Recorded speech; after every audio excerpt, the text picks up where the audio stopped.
प्यारे बच्चों नमस्कार। आशा है आप सभी लोग अपने घर में स्वस्थ होंगे, सुरक्षित होंगे। इससे पहले की कक्षा में बेटा मैंने हिंदी विषय में अनिवार्य संस्कृत जो उसका खंड है उसमें आपको शब्द रूप, सर्वनाम, धातु रूप आदि पढ़ाए थे।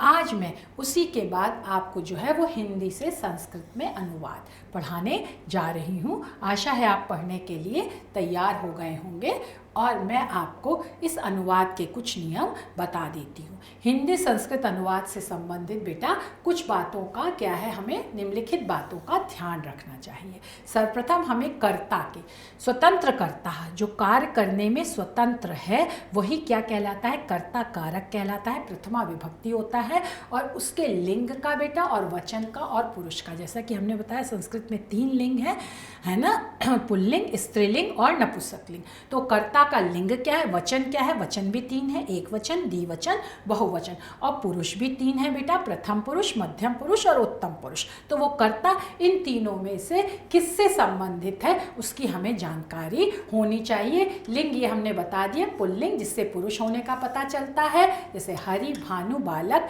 और सह, है ना। सर्वनाम में क्या है, सर्वनाम में सह, है ना। फिर स्त्रीलिंग में क्या है, जिससे स्त्री होने का पता लगता है, जैसे नदी, मति, धेनु आदि आदि। और सा, है ना, ये क्या है, ये सर्वनाम रूप है स्त्रीलिंग के, ये सा। और फिर नपुंसकलिंग जिससे क्या बेजानदार निर्जीव वस्तु की जानकारी होती है। नपुंसकलिंग जैसे मनस, मन, जगत क्या है बेटा, संसार, जल आदि, वारी, जल, फल, है ना, ये सब जो है ये नपुंसकलिंग के अंतर्गत आते हैं। और वचन भी 3 प्रकार के होते हैं संस्कृत में। एक वचन जिससे किसी एक वस्तु या व्यक्ति का, एक व्यक्ति, वस्तु, स्थान, जैसे फल, राम, है ना, बालक, एक वचन। फिर क्या है बेटा, द्विवचन है ना। तो द्विवचन जिससे 2 वस्तुओं या व्यक्तियों का बोध होता है, जैसे 2 पुस्तकें, 2 अश्व, वह दोनों, सह मतलब वह एक, तौ मतलब वह दोनों, है ना।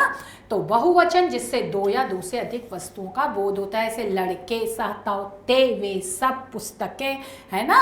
तो जो 2 से ज़्यादा जितनी भी चीज़ें हैं वो सब बहुवचन के अंतर्गत आ जाती हैं। और फिर संस्कृत में 3 पुरुष होते हैं। प्रथम पुरुष जिसके संबंध में बात की जाती है ना, तो सह, तौ, ते, वह, वे दोनों और वे सब, ये याद रखिएगा। प्रथम पुरुष सह, तौ, ते, वह दोनों या वह सब, है ना। फिर इसके बाद आता है बेटा मध्यम पुरुष, है ना। मध्यम पुरुष में क्या होता है बेटा, जिससे बात की जाती है, जिससे हम सामने सामने बात कर रहे हैं। त्वम, युवाम, यूयम, तुम दोनों और तुम सब। फिर उत्तम पुरुष जिसके बारे में हम दोनों क्या करते हैं, जो 2 लोग बात करते हैं, वो उत्तम पुरुष के अंतर्गत आता है।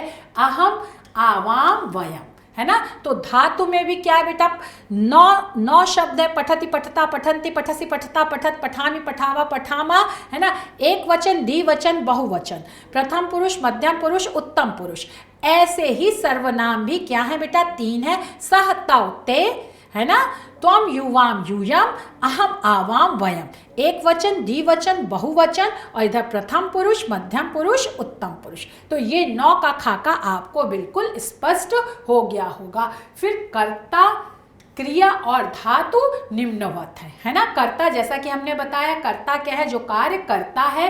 क्रिया के करने वाले को कर्ता कहते हैं, जैसे मोहना खादति, कौन खाता है, आप प्रश्न करके भी कर्ता का पता लगा सकते हैं। स्वतंत्र कर्ता जो इसका सूत्र है ना, कौन खाता है, मोहन खाता है। तो मोहन क्या हो गया, इसमें कर्ता हो गया। फिर क्रिया क्या करता है, प्रश्न करके भी आप कर सकते हैं, है ना। तो क्रिया क्या है बेटा, जिससे किसी कार्य का करना या होना पाया जाता है। तो इसमें क्रिया क्या हो रही है, कार्य क्या हो रहा है, खाने का कार्य हो रहा है ना। तो खादति क्या हो गई बेटा, क्रिया हो गई। तो इस वाक्य में खादति क्रिया है। फिर धातु क्रिया के मूल रूप को धातु कहते हैं, जैसे हमने बताया खादति क्रिया है, लेकिन इसका मूल रूप क्या है, खाद है। मूल धातु क्या है बेटा, खाद धातु है।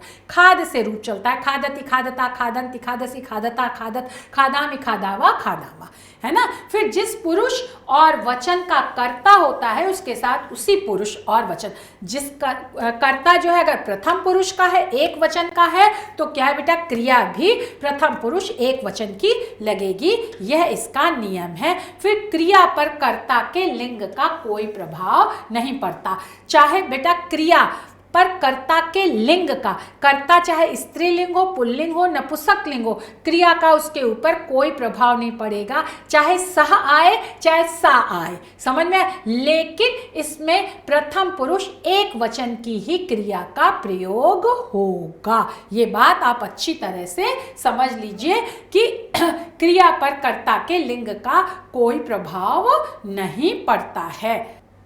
अब मध्यम पुरुष जिससे बात की जाती है ना। अब ये आ गया बेटा, इसमें क्या है, संस्कृत में विशेषण शब्दों पर विशेष के लिंग का प्रभाव पड़ता है। विशेषण शब्दों पर क्या है, अर्थात विशेष जिस लिंग और वचन का होगा उसके साथ उसी लिंग और वचन का प्रयोग होगा। जैसे बालक पुल्लिंग है तो ये भी पुल्लिंग का ही क्या है बेटा, प्रयोग किया जाएगा इसमें, है ना। विशेष जिस लिंग का, विशेष बालक है तो विशेषण भी उसी लिंग और वचन का प्रयोग होगा। बालिका स्त्रीलिंग है ना, ये विशेष है तो विशेषण भी उसी क्या होगा बेटा, लिंग और वचन का प्रयोग होगा। चित्र क्या है बेटा, वो पुल्लिंग है विशेष, तो इसमें विशेषण भी उसी लिंग और वचन का प्रयोग होगा। और फिर संस्कृत में अनुवाद करते समय हमें सर्वप्रथम कर्ता पर ध्यान देना चाहिए कि कर्ता किस वचन तथा पुरुष में है। मध्यम और उत्तम पुरुष के कर्ता में, है ना, कोई परिवर्तन नहीं होता, वो निश्चित होता है, और बाकी सभी कर्ता प्रथम पुरुष के अंतर्गत आते हैं। निम्नलिखित तालिका से ये बात स्पष्ट हो जाएगी बेटा। प्रथम पुरुष सह है, कर्ता है, वह दोनों वह सब। अब इसके साथ जो हमने बताया क्या है, पठती लगेगा। वह पढ़ता है तो पढ़ता है क्या है बेटा, वर्तमान काल का है, वर्तमान काल की क्रिया है तो लट लकार लगेगा। सह जो है वो प्रथम पुरुष एक वचन है, और पठती भी लट लकार का प्रथम पुरुष एक वचन है, तो ये पठती लग जाएगा। फिर क्या है बेटा, प्रथम पुरुष का द्विवचन, प्रथम पुरुष का द्विवचन क्या है बेटा, कर्ता तौ है, तो इसमें लट लकार का क्या होगा बेटा, प्रथम पुरुष द्विवचन पठता है, ये लग जाएगा। फिर बहुवचन क्या है बेटा, ते है, प्रथम पुरुष का बहुवचन ते है, तो प्रथम पुरुष का पठ धातु का लट लकार में वर्तमान काल में बहुवचन क्या है बेटा, पठंती है। तो प्रथम पुरुष एक वचन, द्विवचन, बहुवचन, है ना, सह तौ ते, और प्रथम पुरुष एक वचन, द्विवचन, बहुवचन, पठती पठता पठंती। क्योंकि यहाँ पर पढ़ता है तो वर्तमान काल का लट लकार का प्रयोग हुआ इस, और पढ़ता के लिए पठ धातु का आता है, पठ धातु का लट लकार में वर्तमान काल में पठती पठता पठंती रूप चलता है। अब इसी तरह बेटा मध्यम पुरुष क्या है, त्वम, युवाम, यूयम, तुम दोनों, तुम सब। तो वर्तमान काल का लट लकार में जो मध्यम पुरुष का पठ धातु का रूप क्या है, पठसी एक वचन में, द्विवचन में पठता और बहुवचन में पठत। फिर उत्तम पुरुष क्या है बेटा, अहम मैं या हम, आवाम हम दोनों, और वयम हम सब। तो यहाँ पर क्या चलेगा बेटा, लट लकार का वर्तमान काल जो लट लकार है उसका पठ धातु का उत्तम पुरुष में रूप जो है वो एक वचन में पठामी, द्विवचन में पठावह और बहुवचन में पठामा है।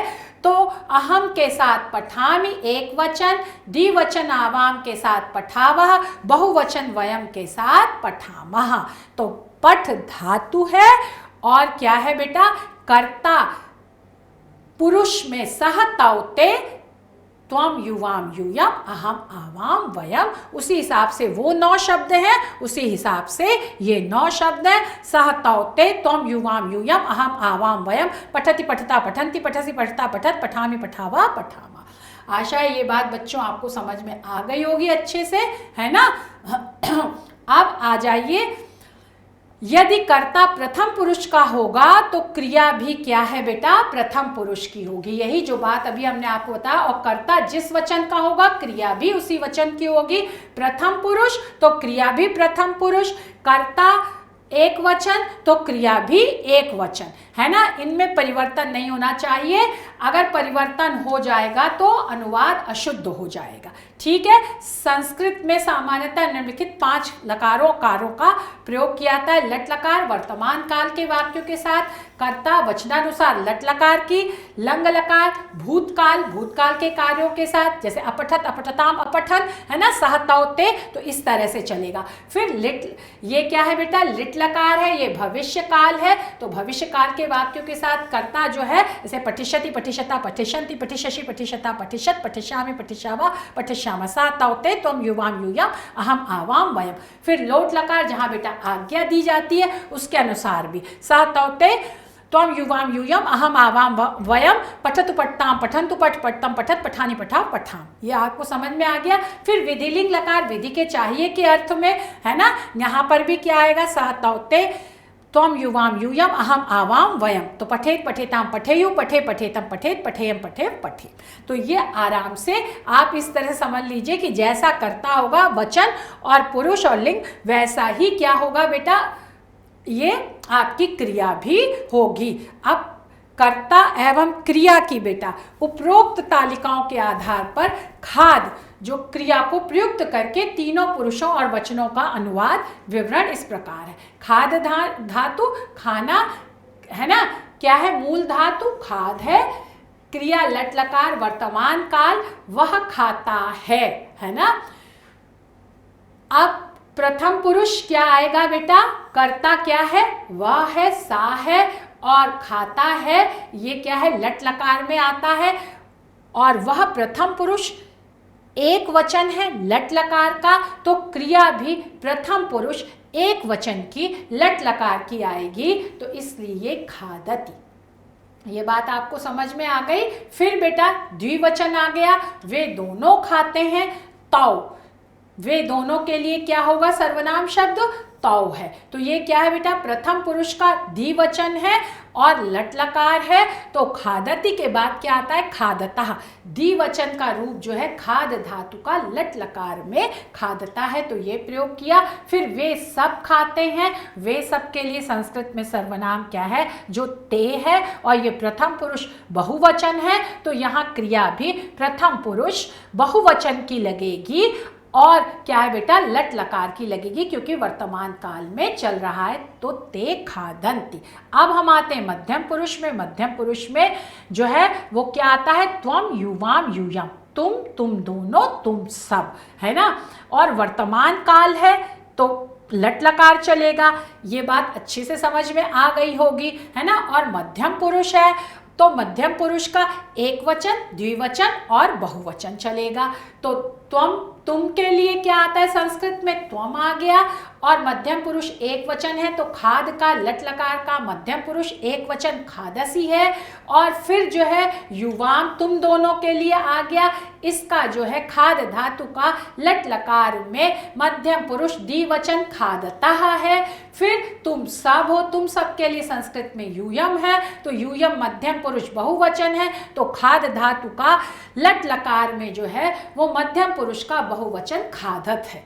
ये बात समझ में आ गई। फिर उत्तम पुरुष है, उत्तम पुरुष में क्या है बेटा, अहम आवाम वयम है, और खाद का लट लकार में उत्तम पुरुष एक वचन खादामि और द्विवचन खादावह और बहुवचन खादामह है ना। तो अब मैं के लिए क्या आ गया बेटा, अहम आ गया, खाता हूँ, खादामि वर्तमान काल है, लट लकार है, उत्तम पुरुष है, एक वचन है। हम दोनों खाते हैं, क्या है बेटा, हम दोनों के लिए आवाम आता है, ये उत्तम पुरुष द्विवचन है, तो उत्तम पुरुष द्विवचन का खाद धातु का वर्तमान लट लकार में खादावह होता है रूप, तो ये खादावह आ गया।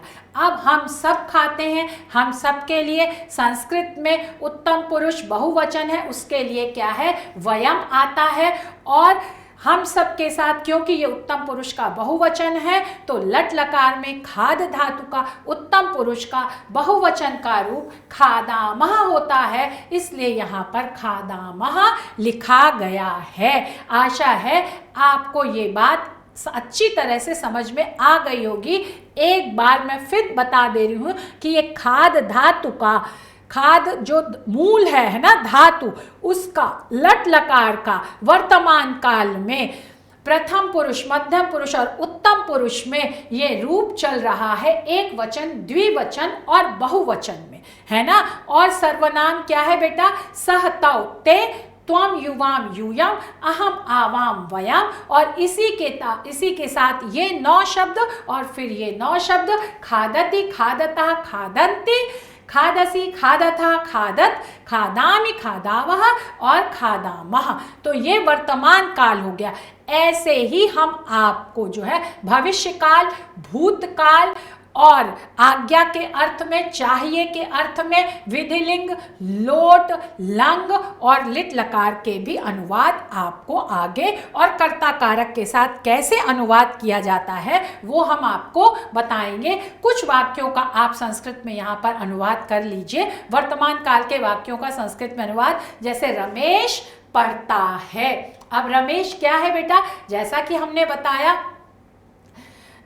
त्वम और अहम ये जो हैं मध्यम पुरुष और उत्तम पुरुष, ये निश्चित है, लेकिन प्रथम पुरुष में जो भी व्यक्ति, वस्तु या स्थान के नाम है वो सब प्रथम पुरुष में एक वचन, द्विवचन, बहुवचन के अनुसार आएंगे। अगर वो एक है तो एक वचन के में आएगा, अगर 2 हैं तो द्विवचन में, और 2 से ज़्यादा है तो बहुवचन में। तो रमेश क्या है बेटा? संज्ञा है, और रमेश जो आएगा वो प्रथम पुरुष में आएगा, और वह सिर्फ एक है ना। तो इसमें प्रथम पुरुष का एक वचन का क्रिया रूप प्रयोग होगा। तो पढ़ता है, संस्कृत में इसके लिए क्या है बेटा?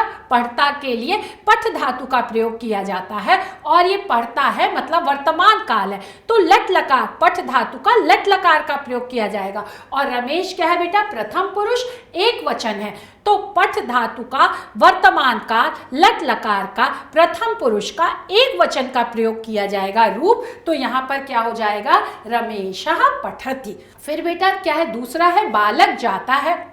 तो बालक भी क्या है बेटा? प्रथम पुरुष है और एक वचन है, तो प्रथम पुरुष का एक वचन ही बालक का रूप।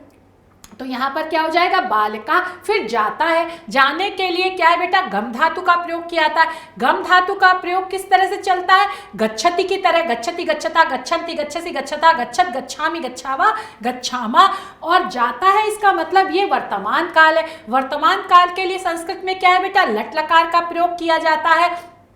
तो अब बालक जो है वो प्रथम पुरुष एक वचन है, तो गम धातु का, लट लकार का प्रथम पुरुष का एक वचन प्रयोग किया जाएगा, है ना। तो लट लकार, गम धातु का लट लकार का प्रथम पुरुष में एक वचन में रूप क्या होता है? गच्छति। तो बालकः गच्छति, ये बात आपको, ये देखिए, बालकः गच्छति, ये हमने आपको समझा दी। फिर बालिका गेंद से खेलती है। अब बालिका क्या है बेटा? स्त्रीलिंग है ना। स्त्रीलिंग आकारांत, जैसे अभी हमने इससे पहले आपको पढ़ाया था रूप, रमा का रूप, बालिका का रूप, लता का रूप, गंगा का रूप, ये सब आकारांत स्त्रीलिंग है। इनके अंत में आ रहा है और ये स्त्रीवाची शब्द है, इसलिए इन्हें आकारांत स्त्रीलिंग शब्द कहते हैं, है ना। अब गेंद से, गेंद के द्वारा, गेंद का संस्कृत में क्या होता है? शब्द प्रयोग किया जाता है कंदुक। तो कंदुक, और खेलती है तो खेल धातु है, खेलती है ये वर्तमान काल है, और एक ही बालिका है, तो बालिका का क्या है बेटा? प्रथमा विभक्ति का एक वचन का रूप आएगा। प्रथमा विभक्ति का बालिका का एक वचन का रूप क्या है? बालिका है। फिर गेंद से खेलती है, तो गेंद के द्वारा, और एक ही गेंद है, तो तृतीया विभक्ति का एक वचन का रूप आएगा। तो जैसे आप क्या करते हो? बालिकेन, वैसे क्या कर दोगे? कंदुकेन। तो यहाँ पर कंदुकेन हो गया है बेटा, क्योंकि तृतीया विभक्ति, कर्ता ने कर्म को करण से, जब हम किसी द्वारा उसका प्रयोग किया है, तो किसका प्रयोग कर रही है? गेंद का प्रयोग कर रही है, और एक ही गेंद का प्रयोग कर रही है, तो कंदुकेन। और फिर क्या है बेटा? खेलती है, तो वर्तमान काल है, वर्तमान काल के लिए लट लकार का प्रयोग किया जाएगा। क्रीड धातु का, और क्रीड धातु का किसका प्रयोग किया जाएगा बेटा? प्रथम पुरुष एक वचन का प्रयोग किया जाएगा। तो क्रीडति, ये क्रीडति आ गया। क्रीडति, क्रीडता, क्रीडंती। अगर एक बालिका है तो क्रीडति, 2 है तो क्रीडतः अगर बहुत सारे हैं तो क्रीडन्ति। ये बात आपको समझ में आ गई। और जैसा कि मैंने आपको बताया था, क्रिया के ऊपर कर्ता के लिंग का कोई प्रभाव नहीं पड़ता है, इसलिए चाहे बालक खेलता चाहे बालिका खेलती है ना, वहां पर वही आएगा, क्रीडति, क्रीडतः, क्रीडन्ति। तो एक बालिका खेल रही है, गेंद के द्वारा खेल रही है, तो तृतीया विभक्ति हो गई। एक बालिका तो एक वचन, प्रथमा विभक्ति हो गई। और क्रीडति खेलता है, खेलती है, तो ये क्या हो गया बेटा, क्रीड धातु का वर्तमान काल का प्रथम पुरुष का एक वचन का यहाँ रूप प्रयोग किया गया, तो ये क्रीडति हो गई। आशा है बच्चों ये आपको अच्छी तरह से समझ में आ गया होगा, ये रूप अनुवाद, हिंदी से संस्कृत में अनुवाद। और जो भी आपकी समस्या हो वो आप हमसे पूछ सकते हैं। धन्यवाद, नमस्ते।